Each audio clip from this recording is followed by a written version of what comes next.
विघ्नहर्ता श्री गणेश, श्री गणेश, श्री गणेश।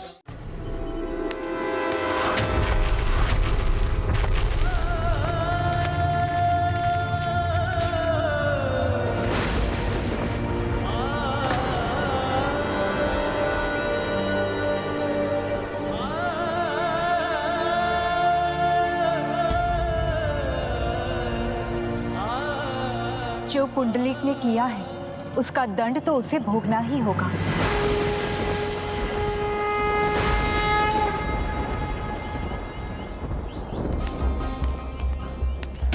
रुको, मुझे मत रोको, भीतर जाने दो। केतकी बाई से मिलना है। जो पुंडलिक से मिला है उसका भाग लेना है मुझे।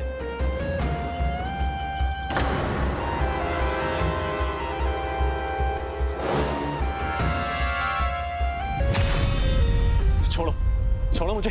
केतकी बाई, क्या कर रही है? छोड़ो मुझे, ये सब मेरा है, मत छीनो मुझसे। चलो हटो यहाँ से, फिर कभी अपना मुख मत दिखाना यहाँ।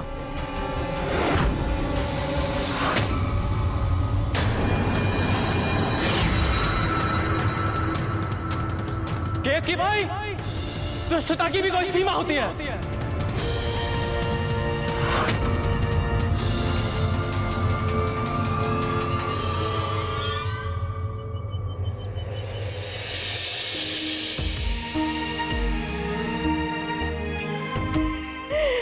जी, आपकी पुत्री का उसके ससुराल में कोई स्थान नहीं रहा। मेरे स्वामी ने मुझे घर से बाहर निकाल दिया। तनिक भी विचार नहीं किया उन्होंने। ठीक वैसे ही जैसे तुमने अपने सास ससुर को घर से बाहर किया।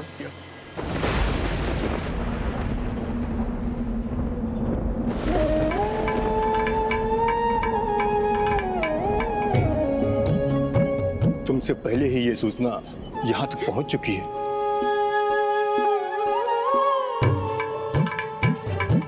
अब मुझे और अपनी माता को घर से बाहर तो नहीं निकाल दोगी ना?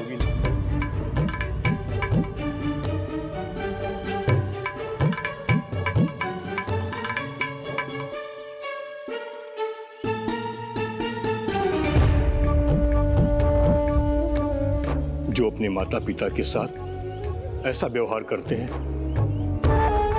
उन्हें उनके घर से बाहर निकालते हैं, संसार में उसके लिए कोई स्थान नहीं।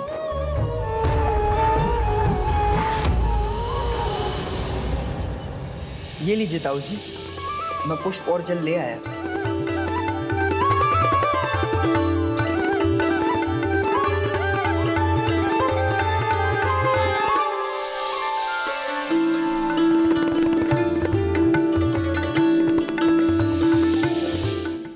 हे प्रभु, हमें ज्ञात है हमारा पुत्र गलत पथ पर है, किंतु हे प्रभु उसे ऐसी किसी भूल से बचा कर रखिए जिसे वो सुधार ना सके।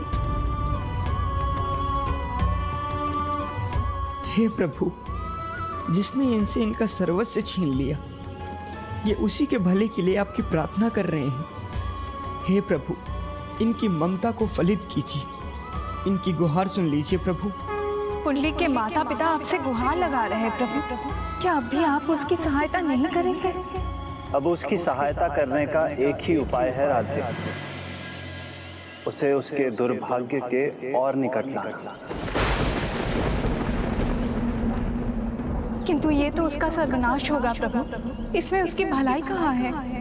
जब सब कुछ समाप्त हो जाता है तभी कुछ नया आरंभ होता है।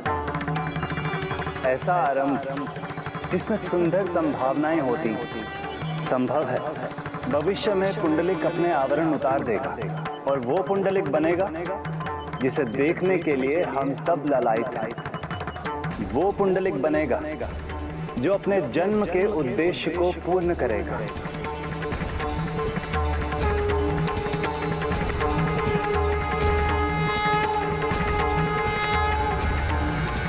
किंतु उस पुंडलिक को सामने आने के लिए इस पुंडलिक को नष्ट होना ही होगा।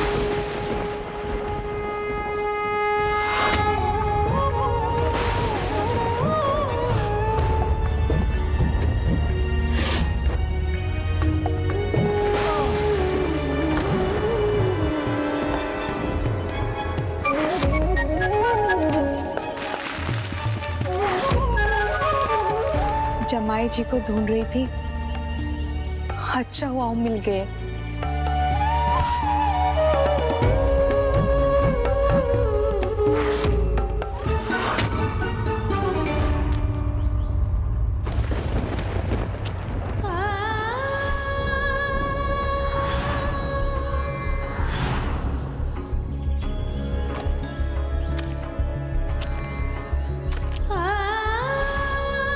एक सुंदर संस्कारी युवक ने अपनी क्या दुर्दशा कर ली है।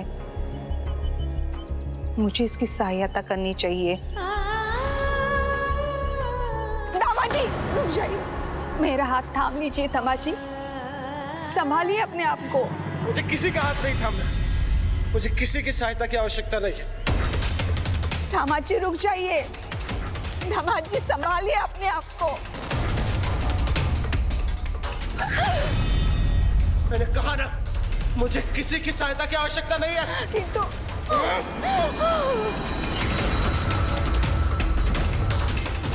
जो करेगा पुंडलिक स्वयं करेगा। नहीं चाहिए मुझे किसी की सहायता। दामाद जी, जमाई जी रुक जाइए। पुंडलिक के दुर्भाग्य का आरंभ है। और अन्य सभी उनका क्या होगा प्रभु? जिसने भूल की वो प्रायश्चित करेंगे, तभी उनका उद्धार होगा। अन्यथा अपने कर्मों का फल तो सभी को भुगतना होगा, फिर वो पुंडलिक हो या अन्य कोई हो। मेरी बात सुनिए जमाई जी। बस हटो, जाओ यहाँ से। पुंडलिक हूं मैं, इतना असहाय नहीं कि तुम्हारा हाथ थामने के लिए विवश हो जाओ। किंतु बस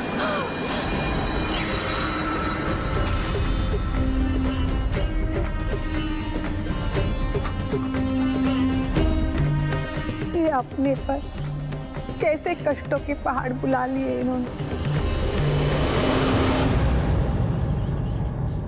कर्म पलटते हैं तो भाग्य भी पलट जाता है ना प्रभु।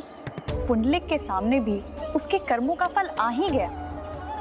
दरिद्र भी हुआ वो और बेघर भी। जो वचन देकर पलट जाए वो अपने दुर्भाग्य की आहट ना भी सुन सके, किंतु उसका दुर्भाग्य तो अपनी दस्तक दे ही देता है।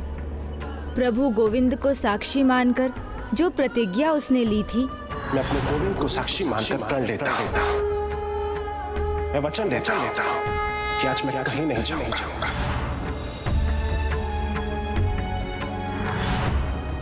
उसे भंग करने का परिणाम तो उसे भुगतना ही था ना। तो गणेश जी, क्या वो अपनी भूल समझ सका? अंधकार जिसकी बुद्धि और विवेक पर छा जाए, वो उसके आगे ना कुछ देख पाता है ना ही समझ पाता है। अपनी कुबुद्धि के अंधकार में ही और गहरा गोता लगाता रहता है। बंसी और उसकी टोली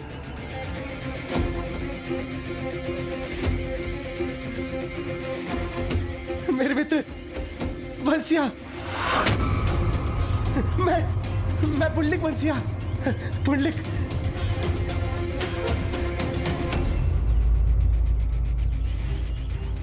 चलो चलो, इससे भेंट नहीं करनी है। निकलो, आओ चलो।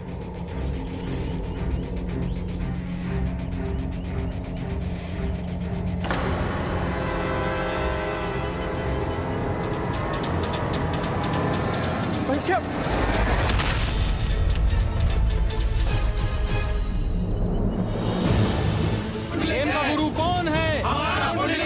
मन का स्वामी कौन है? प्रेम का गुरु कौन है?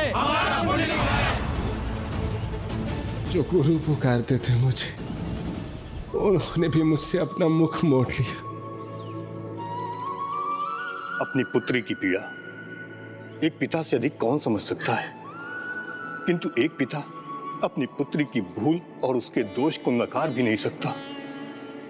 दुर्भाग्य यह है कि तुमने अपना घर, संसार, परिवार स्वयं तोड़ा है। किंतु मैंने उन्हें जाने के लिए नहीं कहा। नहीं कहा, सत्य है किंतु तुमने उन्हें रुकने के लिए भी नहीं कहा और अपने पति पुंडलिक को भी नहीं रोका। अपितु तुम तो उस अग्नि में घृत का कार्य कर रही थी। देखिए ना स्वामी, घर का सारा धन आपकी माँ किस प्रकार लुटा रही है और आप खड़े देख रहे हैं। कुछ कहते क्यों नहीं इनको?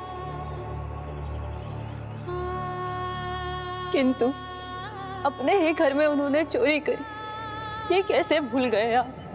मैं विश्वास है ऐसा ही हुआ था, या फिर उन्हें घर से निकालने के लिए तुमने झूठ को ही सच मान लिया।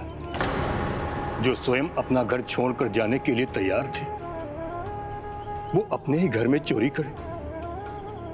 इस बात को कौन मान सकता है? बड़ा बुरा हुआ है उनके साथ। पता नहीं कहां होंगे, किस अवस्था में होंगे।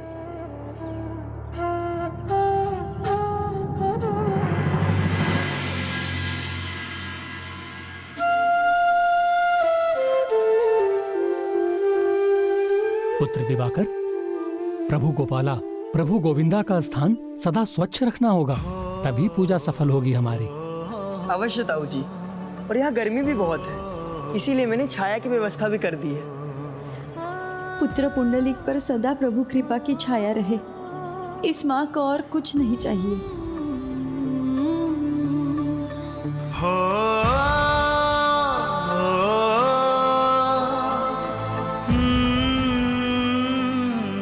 ताऊ जी और ताई जी, जिन्होंने सदा भाव पुंडलिक की भलाई की ही यातना की है, उन्हें इस अवस्था पे लाने पर क्या भाऊ और भाभी स्वयं को प्रसन्न रख सकेंगे?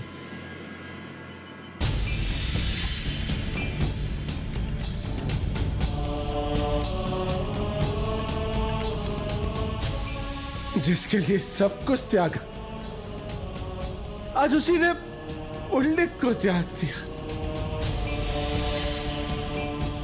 उसके लिए वो सब कुछ किया जो कभी नहीं करना चाहिए था। अपने ही घर में चोरी की, घर बार सब कुछ छोड़ दिया, और पाया कुछ भी नहीं। ये सब उसके लिए किया जिसको मेरी कोई चिंता नहीं, जिसने प्रेम नहीं किया मुझसे, छल किया, बस छल।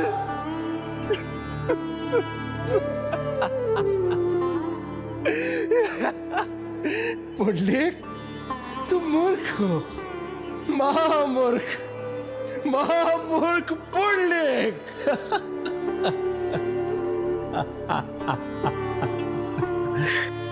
धूर्त है सभी की धूर्तता ने आहत किया है तुम्हें, आहत किया है पुंडलिक को, आहत किया। सरल हृदय पुंडलिक के साथ छल किया है।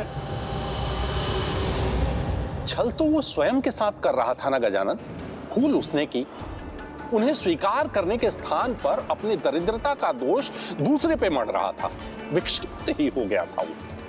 पुष्पदंत जी, व्यक्ति की आंख संसार की हर एक वस्तु और दृश्य को देख सकती है, किंतु जब उसकी आंख में कुछ चला जाए तो वही आंख कुछ नहीं देख पाती।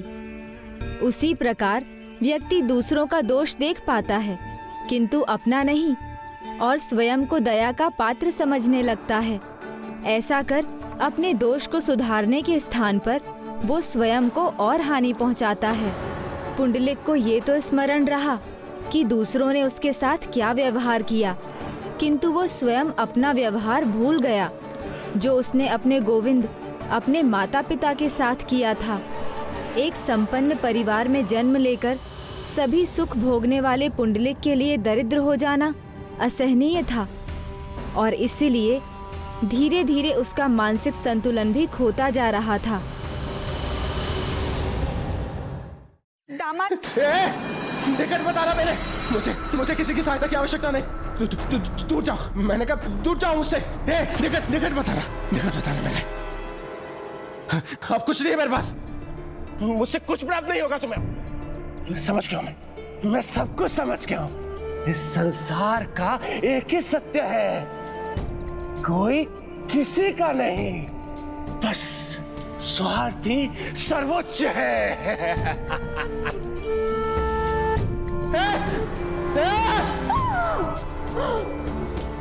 ऐसी स्थिति में कहीं ये किसी और समस्या में न घिर जाए। कोई नहीं है मेरा, सबने धोखा दिया है मुझे। समाज जी। किंतु दूसरी ओर बुआ वैजंती थी, जिन्होंने स्वयं बुरे कर्म किए थे, किंतु अपनी भतीजी के लिए उनका स्नेह पवित्र था, निस्वार्थ था। इसलिए वो अपनी भूल समझने लगी, और जब कोई अपनी भूल समझने लगे तो उसे सुधारने के प्रयत्न में वो कितनी भी दूर जा सकते हैं। पुंडलिक की दुर्दशा और मालती के दुख में मेरा भी दोष है, किंतु अब मैं उस दोष को अवश्य सुधारूंगी।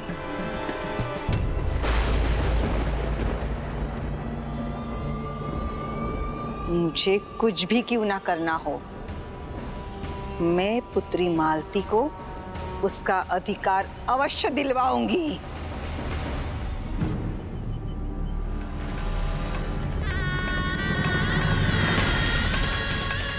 लज्जा नहीं आई अपने ही पुत्र और पुत्र वधू के विरुद्ध ऐसा षड्यंत्र रचने में, अपने ही घर का कोष तोड़ने में? मैंने जो किया वह अनुचित था। मुझे ऐसा कदापि नहीं करना चाहिए था। उन पर आरोप लगाकर उनका अपमान करना भूल नहीं, अपराध था। अपराधी कौन है ये तो अब तुम भी जानती हो पुत्री। तुम्हें पता है चोरी किसने की थी? वो और कोई नहीं, तुम्हारा पति ही तो था। मेरी दृष्टि विकृत हो गई थी। मुझे बस अपने स्वामी ही दिखाई दे रहे थे। मैं उनके साथ रहना चाहती थी, अन्य सभी को हटाकर।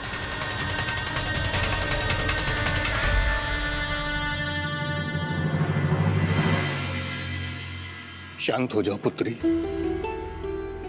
बीती भूल पर दुख करने का कोई लाभ नहीं। उसका प्रायश्चित करो,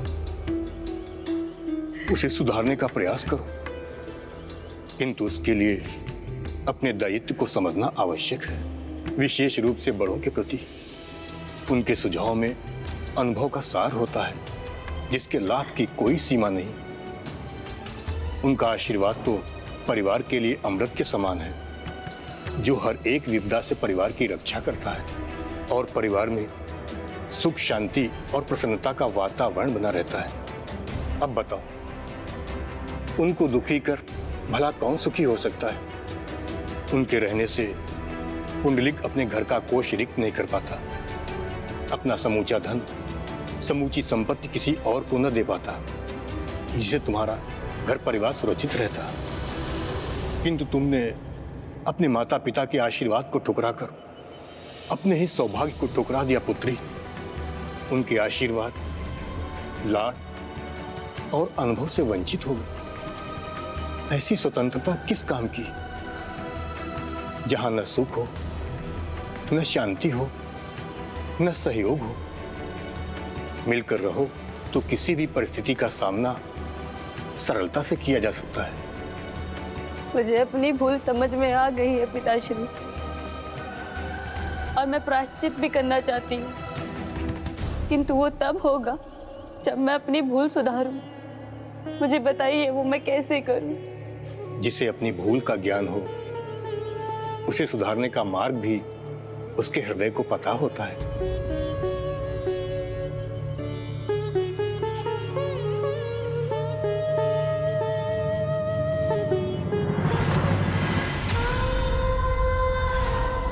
किंतु मैं कैसे भूल जाऊं कि मेरे पति ने किस प्रकार मेरा अपमान किया, मुझे कष्ट पहुंचाया।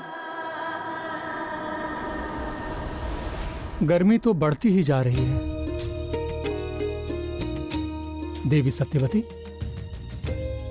कदाचित आपने सुना नहीं, क्या आपको गर्मी का अनुभव नहीं हो रहा है? हो स्वामी, आप उचित कह रहे हैं। ये गर्मी तो अब असहनीय हो रही है। मैं ऐसा करती हूँ, चंदन का लेप बनाती हूँ। नहीं ताई जी, चंदन के लेप से अधिक लाभ नहीं होगा। मैं आप दोनों को हवा जल देता हूँ। नहीं पुत्र, हमें अपनी चिंता नहीं, हमें तो अपने प्रभु गोविंद गोपाला की चिंता है। उन्हें भी तो इस गर्मी का अनुभव हो रहा होगा ना, उन्हें भी इसका कष्ट हो रहा होगा। चंदन के लेप से उनको लाभ होगा। इतना निस्वार्थ भाव किसी में कैसे हो सकता है? कभी आप पुंडलिक भाव के बारे में सोचते हैं, तो कभी आप मेरा विचार करते हैं, तो कभी अपने प्रभु गोविंद गोपाला की चिंता में डूबे रहते हैं। किंतु क्या आप अभी स्वयं के बारे में कुछ सोचते हैं? क्या आपने अपने भगवान से अपने लिए कुछ मांगा है? हमारा सुख किसमें है, ये हमारे प्रभु को ज्ञात है। बस हमारा पुत्र और पुत्रवधू प्रसन्न रहे, उनका जीवन सुखमय रहे, उन्हें जीवन में कभी कोई कष्ट ना हो। इससे अधिक हमें और क्या चाहिए पुत्र?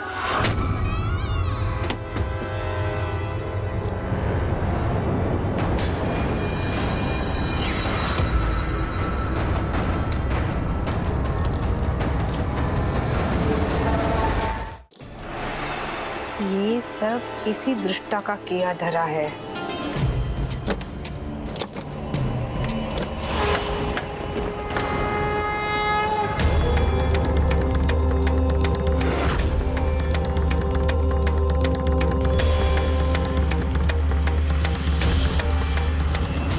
यदि तुम शेर हो तो मैं भी सवा शेर हूँ। जिस प्रकार तुमने मेरी भतीजी मालती और मेरे जमाई पुंडलिक से सब कुछ छीना है, उसी प्रकार मैं भी तुम्हें चैन से जीने नहीं दूंगी।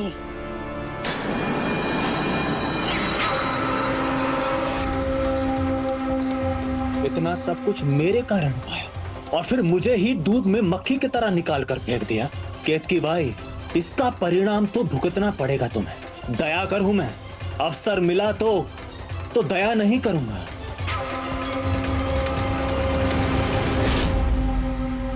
जब उसका सब कुछ मिल गया मुझे, तो ना पुंडलिक का कोई लाभ है, ना उसकी बांसुरी का।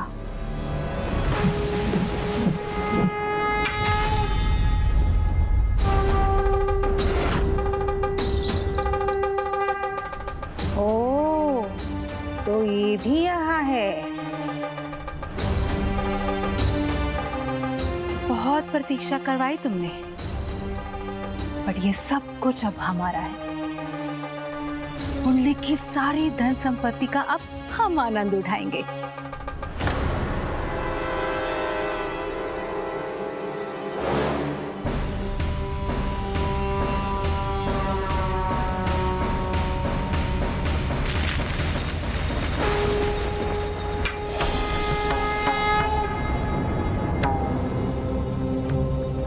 ये बांसुरी फिर मेरे पीछे।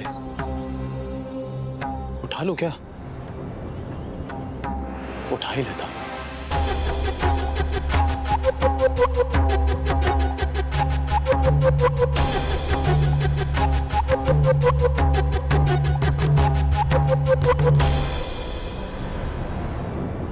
इतना कुछ किया मैंने और हाथ क्या लगा?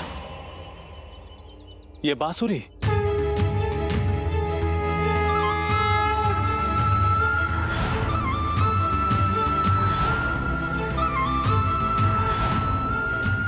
अपने उपहार ले नहीं सकते, तुम वहां आ नहीं सकते, अपनी पत्नी से इतने भयभीत हो क्या?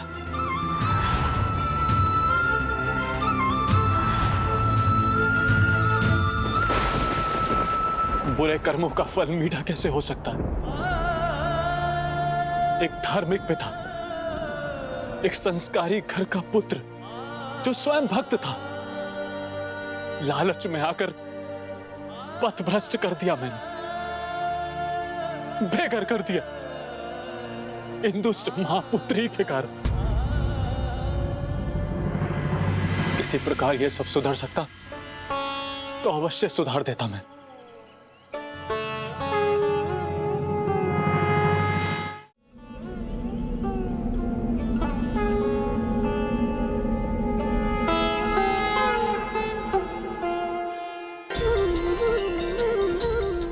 प्रभु की मंद मुस्कान का अर्थ है वो फिर कोई लीला रचने वाले हैं।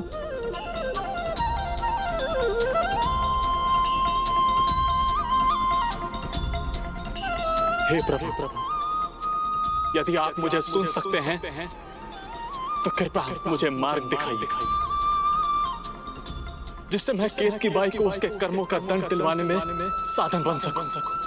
पुंडलिक और उसके माता पिता के साथ जो अन्याय हुआ उसे मिटा सकूं, जो भूल मुझसे हुई उसका प्रायश्चित कर सकूं। मार्ग दिखाइए प्रभु, मार्ग दिखाइए।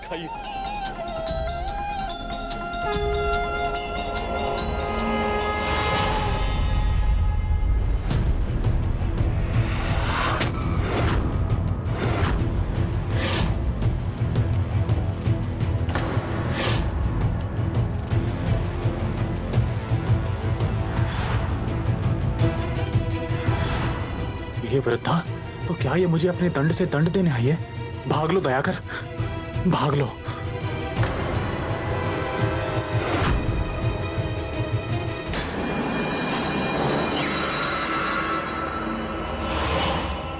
रुको।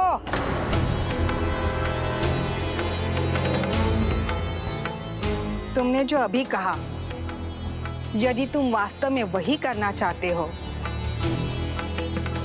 तो मुझसे भयभीत होने का कोई कारण नहीं। किंतु आप तो दंड लेकर खड़ी हैं। ओह, ये दंड मेरे लिए नहीं है। अर्थात आप चाहती हैं कि केतकी बाई को दंडित करने में मैं आपका साथ दूं। हाँ, ये मेरा दुर्भाग्य है कि मुझे तुम्हारे साथ की आवश्यकता है।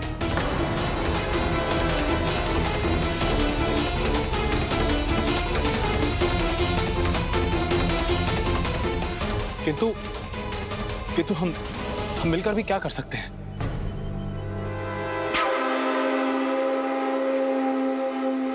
चोर के घर चोरी। क्या तुम वो कागज उठाकर ला सकते हो जिन पर पुंडलिक ने हस्ताक्षर कर अपना घर चंद्रकला के नाम कर दिया था? बड़ा अच्छा उपाय है बुआ, किंतु आपको भी उसके लिए कुछ करना होगा। चंद्रकला और केतकी बाई के साथ साथ घर के प्रहरियों का भी ध्यान भटकाने के लिए कुछ करना होगा, तभी मैं प्रवेश कर सकूंगा। वो तुम मुझ पर छोड़ दो। अब विलंब नहीं करना चाहिए। आज ही रात हम इस कार्य को संपन्न करेंगे और पुंडलिक और मालती को उनके दुखों से मुक्त करेंगे।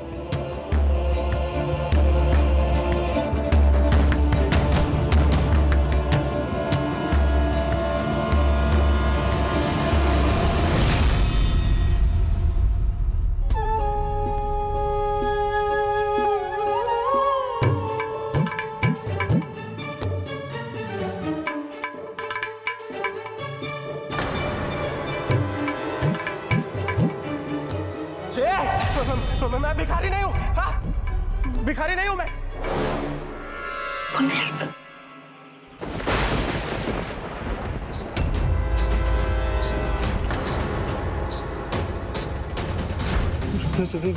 रूपमती? पुंडलिक, मैं पुंडलिक नहीं हूँ। नहीं हूँ मैं पुंडलिक। चली जाओ यहाँ से। मैं किसी पुंडलिक को नहीं चाहता। पुंडलिक, पुंडलिक।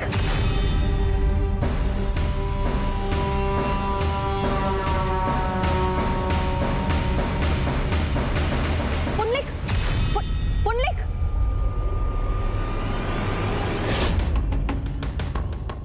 पुंडलिक? जिस पद का चुनाव पुंडलिक ने किया था, उसका यही परिणाम संभव था। पुत्र पुंडलिक, रुको पुत्र, मैं तुम्हारा काका हूँ। यहाँ पहुंच तो गए हैं, अब सब कुछ योजना के अनुसार करना होगा।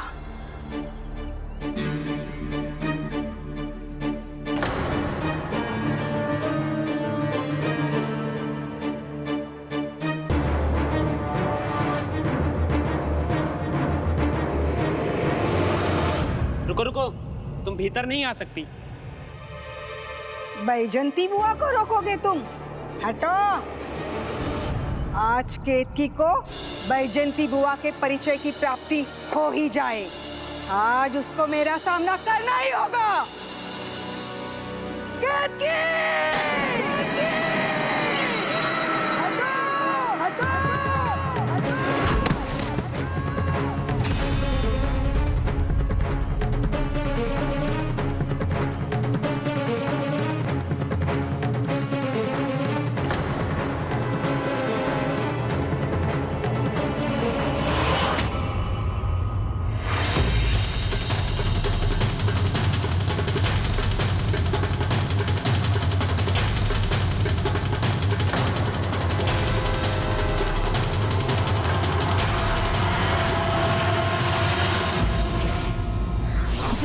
अपनी भूल ना स्वीकार करते हैं और ना ही उसे सुधारने का कोई प्रयास करते हैं, उन्हें उसका कुपरिणाम भुगतना ही पड़ता है।